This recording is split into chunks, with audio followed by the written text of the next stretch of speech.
Welcome back to the Defense Tech Podcast, a series where I, civilian Sydney, sit down with experts in defense tech, contracting, and beyond to learn all of the ins and outs of the industry and share those insights with you. This week, we're continuing on in our series, Behind the Scenes of Innovation, with a spotlight into Microelectronics Commons. I'll be interviewing someone who has great insight into the big picture problems that are currently facing U.S. national security. As someone who is brand new to the defense tech space, I'm excited to talk to this guest, who is very active in the political conversation surrounding the issues that Commons hopes to tackle. This person is Mike Dodd. He's the VP of Strategic Partnerships here at NTSXL.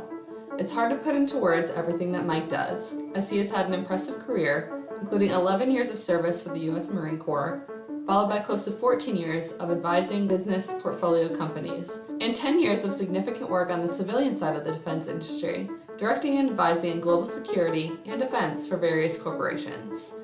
I hope you enjoy this episode with Mike Dodd. Well, welcome to the podcast, Mike. I'm honored to have you here. Thank you for taking the time out of your busy schedule to have a little conversation. And how are you doing?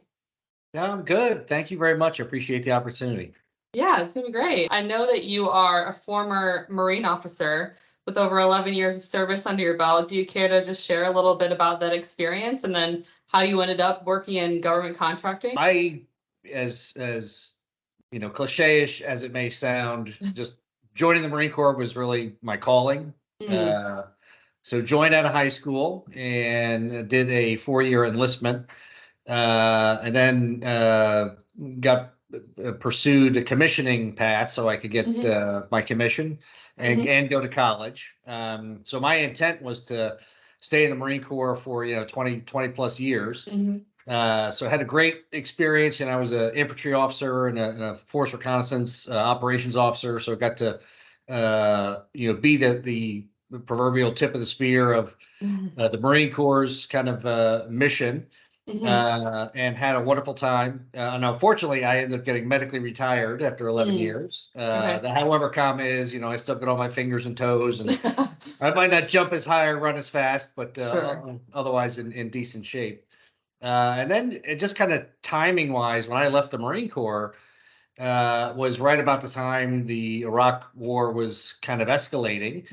And, as far as getting into defense contracting, I actually got a call from one of my former bosses in the Marine Corps who was working for a large defense prime contractor. So kind of it was a natural kind of segue career-wise, into supporting the department, but and still continuing to serve, but out of uniform, and then very holistically, it was an opportunity to bring some new technologies, and get those out into the hands of the warfighter. Oh, yeah. And I'm just curious, have you had any experiences in the Marines that you like that stick with you that you really have learned from, just in general? Oh gosh, yeah. I mean, tons and tons. One, and first and foremost, is the true kind of camaraderie and esprit de corps that you experience, in the Marine Corps, and the true, kind of brotherhood with those you serve. And then I think just because I joined, as a young man, it was a very molding experience for me. So that all rolls into, who you are, I think, is a big lump of clay. But my Marine Corps experience certainly refined me and pointed me in those pathways. But taking into those, I think, leadership traits that the Marine Corps espouses, and then bringing that kind of to bear, in my professional career. Yeah. And that's like a perfect transition. I'm wondering how you would say your Marine background kind of benefits you now that you're on the civilian side of things, like in your role. Yeah, sure. Well, certainly in a number of ways. First and foremost, I think when we go meet with mission partners, and when I say mission partners, that's like Department of Defense, customers. You certainly go in, in the door, in the meeting. They, understanding your background, know that I get it, right? I've been in those seats. Yeah. I've been, a forward deployed Marine in lots of bad places around the world. And that very holistically, we're trying not just to do business, but bring technologies to bear against our adversaries, right? And I speak often on this, we should never look for a fair fight, right? We're always looking Yeah. for that, technological advantage. So you get that, like going into any setting, you get that kind of feeling from your department counterparts because Right. they appreciate, my background and experience Yeah. uh, in the department, and now just trying to, help the mission profile of our customer. Yeah, I bet it develops a lot of trust, or it just gives you a lot of trust from the very get-go, knowing that you've both been in that experience that no one else could understand, having not been through it. Yeah, and then Um, the parallel to that is just understanding the command structure, right? Just yeah. the org chart of things, understanding the command structure, the program managers, and then all the customs and courtesies that go along with it, the protocols, working with the program office, and then contractually the acquisition executives, Yeah. the how do we do business part, which is as equally important, right? Hmm. They understand that I understand both federal acquisition regulations and non-FAR based acquisition.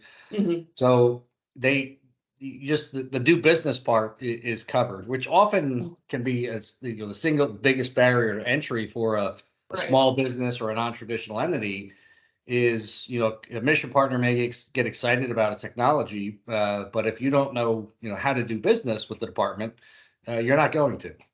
Yeah, right. Sounds like the perfect foundation for a role Yeah, like this.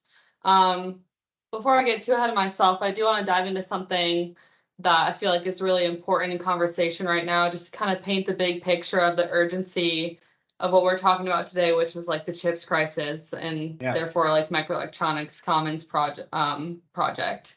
yeah. Would you mind giving me a brief recap of like what we call the chips crisis is here in America, the impacts it has kind of on our security and like defense in America?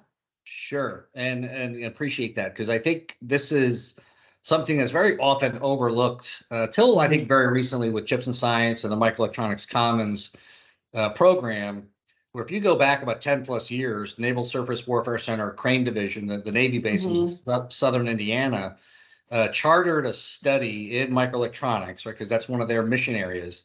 Right. And the results of that were as much as 20% of hardware here in the United States had counterfeit, malicious, or corrupt chips inside them. That's a Really? staggering number. It's a staggering number. I have not heard that. Yes. Now, more often than not, it was counterfeit chips, but malicious certainly were pervasive in a Hmm. number of hardware platforms. And that includes Department of Defense platforms as well, right? Because they're procuring a lot of their hardware technologies, and the manufacturers of those technologies are buying their chips Hmm. abroad, right? Right. So there was no trusted kind of label that you could wrap around a number of hardware platforms. So you take that that study, you fast forward several years into Senator Young and being the co-sponsor of the what was previously known as the Endless Frontier Act, now the Chips and Science Act, which actually addressed that, which Hmm. is we have to reshore some of these critical technologies so Hmm. that our hardware and some of our mission platforms are actually trusted. Hmm. Yeah. I didn't know that about the 20%. That's a wild statistic. And I'm guessing at the time there's nothing really we could do either because we didn't have manufacturing capabilities here, or at least they were very low, right?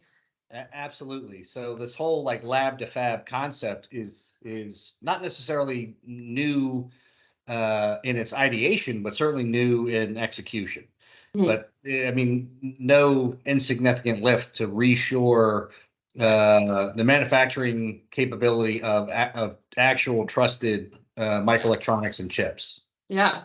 Yeah. So as I understand it, this is kind of the very problem that Microelectronics Commons was created to solve, right? Or at least the beginning of it.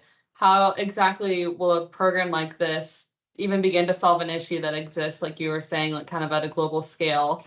Or in other words, how is Microelectronics Commons going to remove the barriers to like market entry as we venture towards manufacturing in here in the US?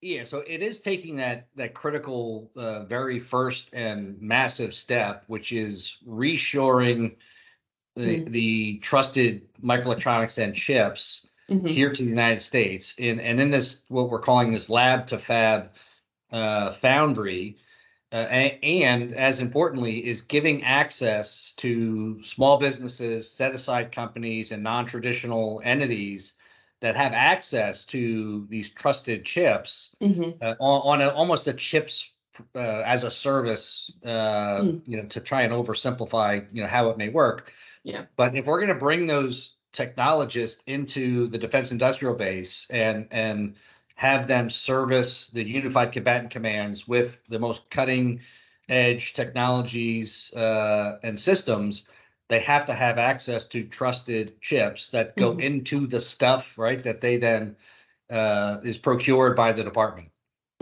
Yeah. Okay. Super cool. So in terms of like the American warfighter, the men and women who are actually out there defending our national security, how will this solution, the onshoring of microelectronics, benefit them? Well, I think most importantly, it's going to deliver the newest and most innovative technologies the quickest that the Department of Defense has ever seen, right? And this model that of course NTSXL is a big participant of is in running the Microelectronics Consortium and the SMARTS contract, other transaction authority, allows for defense business to happen actually at the speed of business. So you have emphasis on the ability to move technologies through quickly, and I don't want to, and we don't want to mistake speed for a necessity at all given times, right? Because sometimes, slow is smooth and smooth is fast, right? Yeah. It needs to go at the speed of business to impact the department's topics of interest and their needs.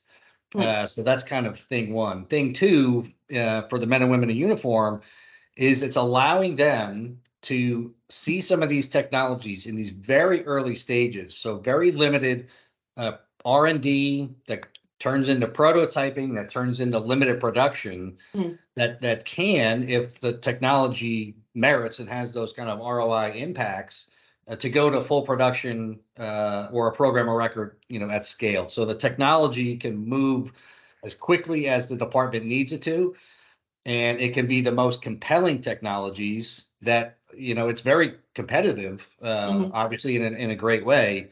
But as those technologies advance and the down selects happen, it can put it in the hands of our warfighters as quickly and as timely as possible. And if you look at there's kind of a new mantra, if you will, through the department, which is important. We had to look at new technologies with a lens that we must look to deter major conflict. And the way that we do that is maintain a technological advantage over our adversaries, and or if forced to fight, have the technological advantage to win.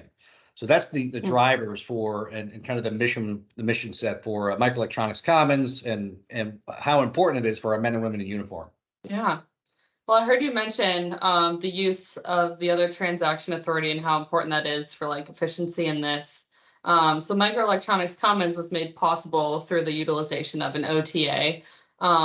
In your opinion, how do you think the Department of Defense could best utilize an OTA to assist in defending our digital security over the next 5 years? No, and a great question. Of course, you see me smiling. So this is a highly debated question. That's why I asked it. Yes. But I also think it's very important to recognize, the statute has been around for decades, 50 or 60 years. It's really only come in vogue the last 5 or 6 years, where different mission partners like NSWC Crane decided that they needed to utilize that pathway to deliver results at the speed of business, right? So, the certainly the importance of it is existing statute and law. We're not really creating anything new statutorily. Like this is an existent. We're just levering a tool that's already in our box. So you do have a culture shift, from Department of Defense looking, and again 5+ years ago, using FAR-based contracting where they're procuring things, and it's super difficult to gain access to that marketplace. If you're a non-traditional or small business. So the OTAs, not just allow that, they become these great enablers and attractors of bringing new technologies to bear, in the defense industrial base. So you'll see kind of this culture shift. You'll see the utilization by multiple more mission partners now throughout the department. In a lot of instances, the department mission partners are calling on partners like Crane to say, hey, I'd like to use your OTA to deliver the results that my requirements are looking for as well. And can you just briefly explain like where NTSXL comes into that? Where do we fall in that process? So, we become certainly what I like to consider ourselves is very much the grease in the wheels of all of this, right? Because we become the great enablers of all of this process. So as the prime contractor on the Smarts OTA on behalf of NSWC Crane, we become the enabler of requirements and bringing those technologies through. So I'll give you a great example. We recently did a project for Special Operations Command, and from which, by the way, before they came to use the vehicle, they were convinced, they were well aware of all the performers in that topic, right? So they go, all right, we're going to test drive this thing. So from engaging with us and in our process and the full suite of services that we bring in flash to bang, from release to proposal submission to awards to getting into a period of performance, was under 90 days. So staggering timeline that we brought to bear by just, again, our team and our processes and moving these things through. Yeah, incredible. I have kind of a switch of topics here, but I'm curious. I know you have a close relationship with, as you mentioned, Senator Todd Young, who helped write the Chips and Science Act bill. Is that correct? Yes. Okay. So I'm curious how his involvement in this project speaks to like the scope of this issue. Well, I think first and foremost, Senator Young, and he's co-sponsored with Senator Schumer out of New York, and a obvious and fantastic bipartisan representation of how things maybe should work in the Senate, right? But I think it's a testament to Senator Young just actually being accessible and responsive to the needs of our national security. And certainly at the front end of this was the engagement with NSWC Crane and their messaging, to the senator of the importance of having trusted microelectronics and trusted chips, supporting our defense industrial base. Yeah, so he's just very engaged, very supportive, and obviously an advocate to reshoring and doing it right. Yeah, very cool. Well, that's most of the questions I have. Is there anything that I missed about Microelectronics Commons or any of our other efforts that you'd just like to comment on? I would just say quickly, and I know I briefly mentioned just how differently that we do it in this space. Yeah. And I would say, and this is, I think, part of the exciting part of all of this, is when we execute against this and we're bringing the Unified Combatant Commands to peer into these projects and the prototyping that's happening, and now giving them access to reach down and grab these technologies and pull them, into the programs of record and delivering innovation at scale. Like that's our business. And for my former Marine days, that's what kind of the feel good part of all this is, knowing that we are actually delivering that for our warfighters who are forward deployed to the four corners of the earth and defending our freedoms. Yeah, absolutely. Well said. That's what makes this job so special. I know in my short time here, I've already feel like motivated because I'm actually doing something that helps, so I'm sure you feel that on a much bigger scale too. Very cool. Yep, absolutely. Great. Well, thank you so much for joining again. It's been an awesome conversation. I know this will be really helpful for a lot of people, and hope you have a great holiday week. No, thank you, Sydney. I appreciate it. Thanks for having me.